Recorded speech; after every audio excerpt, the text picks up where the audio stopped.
Acceptance and opposition. In Iconium they entered the synagogue of the Jews together, and spoke in such a way that a large number of people believed, both of Jews and of Greeks.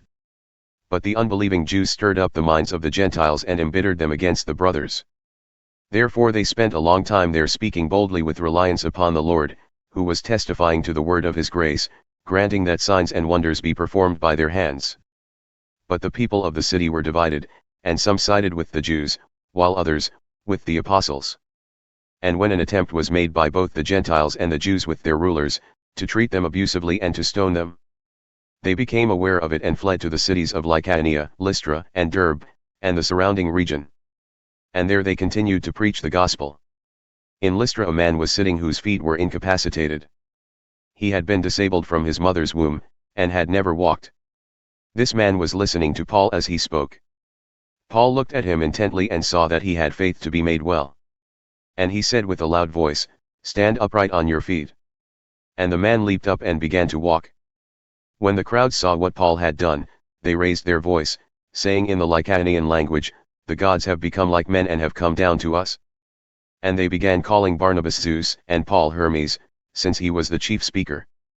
Moreover, the priest of Zeus, whose temple was just outside the city, brought oxen and garlands to the gates, and wanted to offer sacrifice with the crowds. But when the apostles Barnabas and Paul heard about it, they tore their robes and rushed out into the crowd, crying out and saying, "Men, why are you doing these things?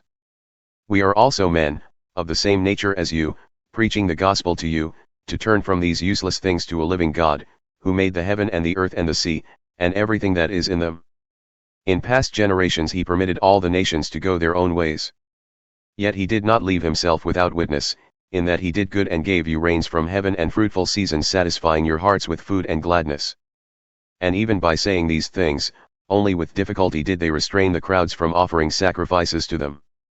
But Jews came from Antioch and Iconium, and having won over the crowds, they stoned Paul and dragged him out of the city, thinking that he was dead.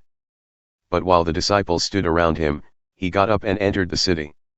The next day he left with Barnabas for Derbe. And after they had preached the gospel to that city and had made a good number of disciples, they returned to Lystra, to Iconium, and to Antioch, strengthening the souls of the disciples, encouraging them to continue in the faith, and saying, "It is through many tribulations that we must enter the kingdom of God." When they had appointed elders for them in every church, having prayed with fasting, they entrusted them to the Lord in whom they had believed. They passed through Pisidia and came into Pamphylia. When they had spoken the word in Perga, they went down to Attalia.